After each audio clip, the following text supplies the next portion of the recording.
Hey, what's up, rock stars? It's Rox coming to you today with a review for Love and Hip Hop, The Family Reunion, Season 1, Episode 6. So I thought this was the finale, but no, I guess the finale is next week. It seems like they added on. Did they just tack a show on at the end? Because who has 7 episodes? Who ends a season on an odd number? Anyway, you guys, the review. Let's get to it, shall we? All right, you guys, so it's kind of dark because I'm doing this before work and the weather is bad and it's dark out here. So the light from my iPad is what's shining on my face, is giving me a little spooky, spooky vibe. But we gotta get this done. I gotta do this before work. All right. So the show starts where it ended last week, which was with Judy being real mad at the fact that Mendeecees blasted her. Mendeecees doesn't feel like he blasted her. I don't feel like he blasted her either. It is what it is. You weren't the best mother. You've turned out to be pretty good in the end. He's proud of you. She can't get past the embarrassment.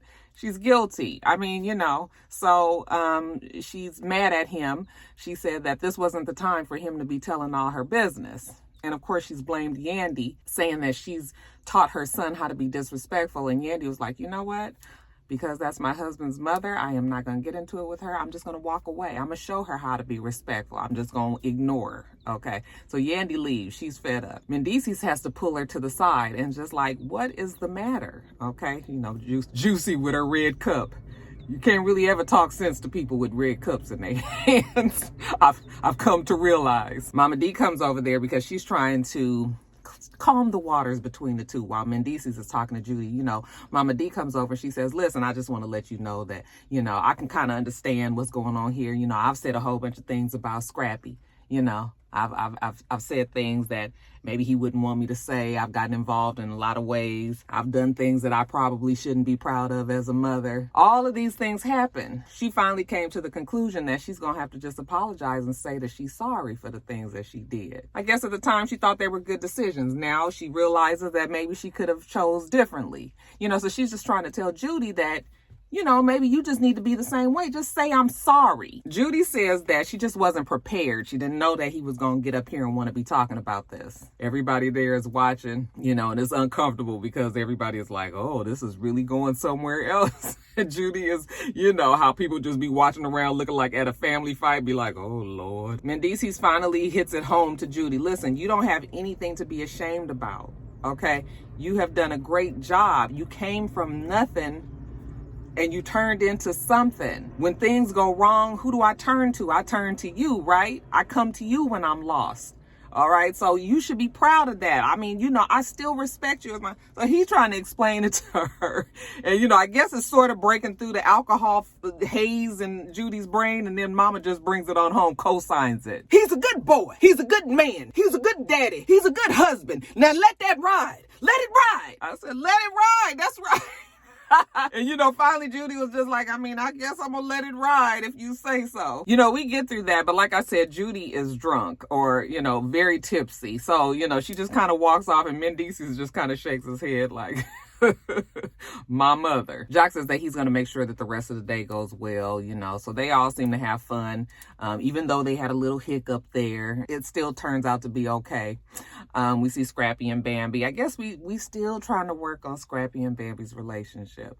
The funny thing about these two is it really does feel like there's a communication block there. They can't seem to, I feel like every time Bambi says something, Scrappy talks over her. She's never able to really get her. And then he kind of gets offended, offensive, defensive. And so then it never really goes anywhere.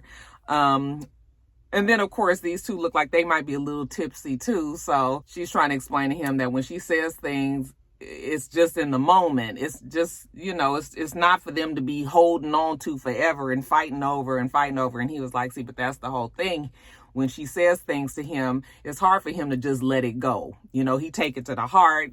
He got to contemplate on it. The shit lasts longer. And, that's why they end up being at odds. But I think that a lot of people don't realize that even when you disagree in a relationship, that does not mean that it's the end. That means we disagree and life goes on, But sometimes people feel like, oh, here we go again. We fighting again. It's just sort of like, no, it's just we two different human beings and we have different views and we're not always going to see eye to eye on things. But that doesn't mean that the whole fucking relationship is over.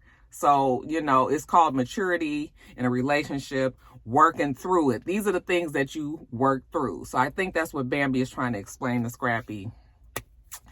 Yeah. But the conversation doesn't get too deep. They seem to be okay on that walk. But we do find out from the producers that there's some loud argument coming from Fizz's room. Okay. And we see a camera that's angled kind of up and outside the door, but the door is open, and April is looking like she's having some sort of talk with Fizz, and one of the producers, I guess, is there. One of the crew is there trying, like, standing in between them.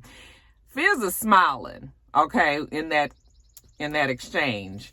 And I feel like they kind of put 20 on 10 on this one, because there is something that's going on. Like, you know, he walks away and she looks like she's chasing after him and maybe trying to hit him. And then the producer goes running after him and another one comes running in after them. And, you know, they cut the camera all dramatically and it's the music and all of this.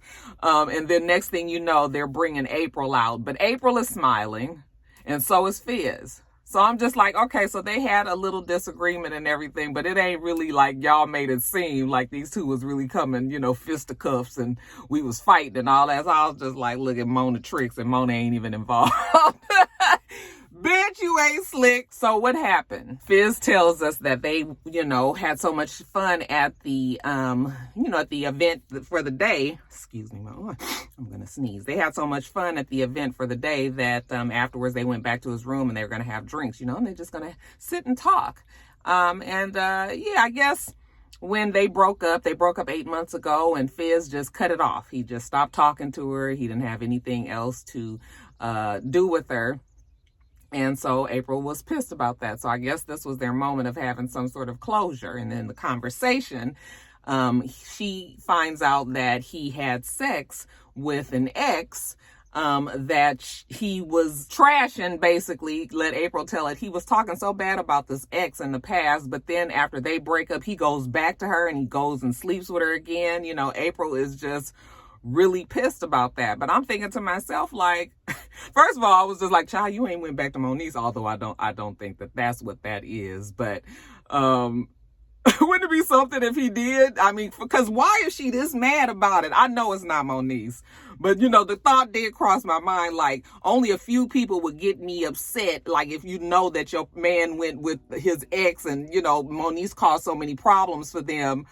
Yeah, but anyway, it probably wasn't Moniece, you guys. But anyway, I can understand why she was so upset about the fact that he, one, cut her off and didn't talk to her anymore, and then two, went back to one of his exes.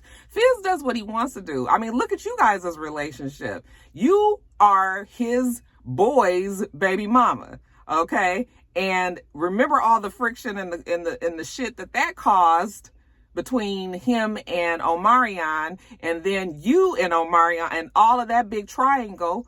Of course he would do something like that. Of course. He did it to his own boy. So why wouldn't he do it to you? Like, girl, what are you thinking? You know, she's so hurt. She cannot believe it. But you know what? Fizz does enlighten us later, but we'll get to that. We'll get to that in a little bit. She's so hurt about all of that. Fizz did say, you know what, he came to this trip, you know, already closed and cut off. So he don't really see why he need to even be having this conversation with April. She need closure. He been closed it. Now, Ray J tells us, this reunion has been really great. I'm not gonna lie, but it is weird being here without my family. You know, like Mendices, you know, he trying to bring his family together, and Scrappy got his family, and then it's just me and Bully Baby. All these problems we got is still locked back in LA. Princess not coming. I don't really know why Ray J is there. I mean, he just agreed to come, but what gets resolved when the problem that you are, you know, the person that you're in the problem with isn't with you? You know, he don't have a problem with nobody else there. So Ray J was just there to get a check, which you guys already know Ray J he is determined to get his money. So he's in his room talking to Bully Baby. Did you hear him when he was like, did you pop a pill? Like, stupid. Anyway, he gets a visit from Scrappy, And it's interesting to see Scrappy and Ray J in a scene together. They're commiserating about their marriages. And Scrappy seems to feel like his relationship with Bambi is a lot similar to Ray J. You know, our thing is real, you know, you like we similar. And Ray J was like, nah, fam, we not the same. It's not the same. Trust me, it ain't the same. Y'all are still here. Ray J and Princess are totally 100% involved in a divorce right now, you know, and Scrappy said that he had told Bambi that he wanted a divorce too, and he was like, no, but you didn't want that. He said, no, I was serious. I said it. You know, when I said it, I meant it. You don't want to end up like me and Princess, fam. Fix it, bruh. Fix it. This ain't where you want to be. You want to have your family, and Scrappy does admit that if Bambi wasn't in the house, it wouldn't be the same. So Ray J does give him something to think about. Ray J in Princess's situation is different because Ray J gaslights Princess. Okay. And then Princess is on a whole nother level of, she can be ignorant when she wants to too. So then she turns it into something much bigger, and she involves other people, and she gets on social media, and then it really gets to be a mess. So Ray J is good at making Princess feel like she crazy when she knows she not. And then Princess doesn't know how to deal with it. So then she blows it up, and they are really kind of toxic for each other, but I don't see how they're going to really get away from each other. We're about to have game night. Uno, and we're going to have, what's the name of the damn Connect 4, and we're going to have Jenga. You know, we're going to have all of these games around for everybody to play. Trina says that she is the Uno champ, so she's looking forward to it. Yandy tells us that she's hurt and she's tired, you know, and she's going to go and enjoy. She's happy that Mendices and his mom fixed their issues, but she's staying the fuck away from Judy from here on out. We see Sierra and Bambi, they getting ready for the game night, and then here come April. Okay. And she all huffed up. Sierra was like, dang, girl, you kind of fucking up the buzz around here. But I mean, okay. I mean, we really do like April. So, all right, what's wrong? You know, it's always that one friend that just always got drama in the middle of a good time. So April come in there telling them about this argument that she had with Fizz. And she worked herself up in that conversation, if you ask me. She's telling them how she's pissed off about the fact that he had slept with somebody, you know, that he an ex that he talked so bad about. So that made her think about, like, what's your character? Again, what is his character, April? Look what happened between the two of you guys. Why are you really questioning this? He don't care about how you feel. Afterwards, when he was done, he was done. And girl, you got your comeuppance. Did he buy you a $2 million house? No. So quit worrying the fuck about Fizz. Okay, all this you doing. So, of course, like I said, she done worked herself up, and she tired of him, and, you know, she tired of being this strong woman. You know, she got to do all of this for the man, you know, but what is he doing for her? You know, she got to be watching him and making sure he good and watching the kids and, you know, maintaining the house and all of this and shit. I was like, girl, what is all this you talking about? Y'all was together for 15 minutes. Didn't even nobody believe it was a relationship. But I mean, I understood what she was saying, but I was just like, where is this coming from? What does this have to do really with you and Fizz? You know, I'm tired of holding your secrets. You know, I'm looking at the camera because I was like, girl, you was laughing when the conversation was really going on. Now you done did all this snot and you done messed up your pretty little face and, you know, you all red and all. Girl, calm down. Just calm down. Don't misunderstand me. All the things that April is saying make sense, okay? But I just don't know where it came into play with Fizz and April, because, I mean, the way she was speaking, you would have thought that these two were, like, engaged, about to get married and moving on for real with their relationship. And, I mean, at least from Fizz's point of view, he didn't take it all that seriously. And it also kind of feels like Fizz is trying to make it seem like it just didn't matter to him because, you know, everybody was just like, oh, him and April, you know, and he was so smitten with her when they first got together. So, you know, now I guess because they're not together, he's got to make it seem like he didn't really care. Nobody care about no damn Fizz and April. And of course, while she's fussing and doing all this and saying all this, it's like she had kind of taken a page out of Bambi's book, because Bambi has been trying to say this to Scrappy. And so when she was like, I'm tired, we tired, and Bambi was like, girl, we are so tired. I was cracking up. Bambi was like, girl, you was speaking to my heart, okay? So I guess that was good for April to get in there and not even realize that she was helping Bambi through something. But Like I said, yeah, but okay. So we supposed to be going to this game night, and girl, you was real upset. So Sierra was like, I had my people fix her up Atlanta style, so she got on all this gaudy ass jewelry, and she got her hair pulled up in a ponytail, and she got her baby hairs and all this, and she got on a sweatsuit. So this is her Atlanta look, and they going to the party. All right, so everybody gets to where the game night is gonna be. We got hookahs, like I said, Uno, Connect Four, Jenga, drinks, people around. Let's all have a good ass time. It must be freezing cold because both Fizz and Ray J are walking around with blankets on. It's just like some people ain't got as many clothes on as others. It is just the funniest thing. When I was looking, I was like, what is the temperature? They ain't got no heaters in none of these rooms. We sitting around, we drinking, we having a good time. Mama D says that after the third drink, that Trick is looking good over there. I said, girl, a third drink, a third bottle. Shit, Trick is looking okay, Mama D. So Mama D go over there, she just want to fuck around and have like something on camera. So she going over there, and she got him kind of hemmed up in the corner, and Trick is looking at her like, I don't like old women, okay? I like young women. I was just like, you better take what you can get, Trick. She telling him he's sexy. I said, Mama D, now what? Somebody get Mama D. April is determined to have a conversation with Fizz. She said that she is going to talk to him that night. I was like, girl, at the party? Like, see, this is what I'm talking about. You got them friends that just want to be in drama. It don't matter what. Girl, we at this party. Don't nobody care about you and Fizz's problem. Why you about to blow up the spot? You already know you guys already had a big fight earlier. Let y'all tell it. So why are you trying to do this at this game night? Don't nobody feel like saying that. But she say she gon' talk to his ass even if he ain't trying to talk to her. We see him over there talking to Ray, and he telling him how, 8 months he cut her off. He ain't talked to her no more. She mad, that he slept with somebody, and it shouldn't even really matter. And it shouldn't matter. Ray was like, I'm surprised that Fizz and April, because they've been getting along all week. But you know what they say about bombs. You turn one on and you don't know when it's going to explode. I was just like not understanding why the emotions was this elevated.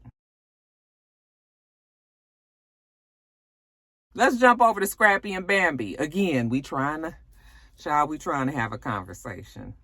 And they didn't go to the game night yet. They're going to have dinner, just the two of them, just so that they can talk. All right. And once again, like I said, these two definitely have a communication issue, because every time Bambi tries to say something, he is talking over her. When she tries to tell him that she does as much, as he does, and he's trying to tell her, no, he does a lot. And I was just like, oh my Lord, we just can't seem to get past this.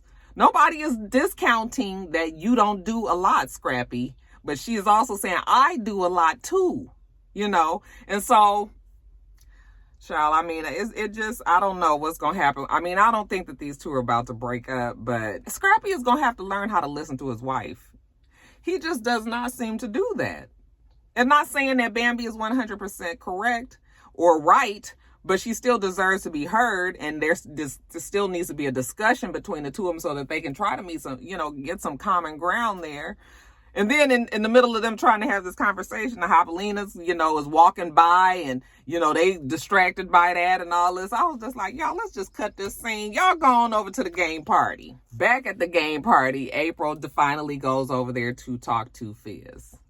All right. And Fizz is still being Fizz, and he is not trying to talk to her about who he slept with.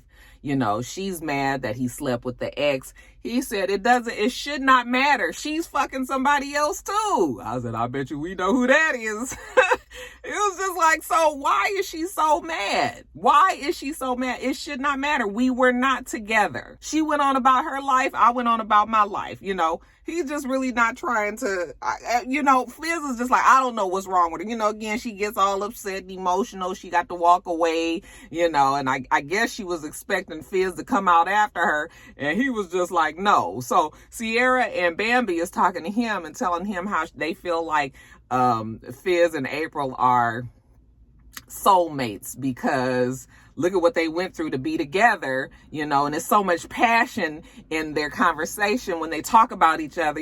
Maybe you guys just really need to fight for each other. And Fizz was like, man, No, the problem is that she can't believe that we not together and that I'm not really just breaking my neck, because everybody was just like, oh, Fizz got April. Like, he pulled April. Like, nobody could believe it. And now she's just can't believe that I'm not trying to be with her no more, basically. You know, so she just can't get over the fact that fine-ass April, you know, like a nigga like Drew, don't want her no more. He said she just can't get past it. And so while she's outside, and she ain't left yet, you know, he just needs to come out here, you know, sitting in the car waiting for Fizz. Honey, Fizz is wrapped up in his blanket inside, telling them how basically fuck April. I was like, listen, again, y'all done turned did all of this, and don't nobody really even care about Fizz and April. That relationship was built on bullshit anyway, so moving on along.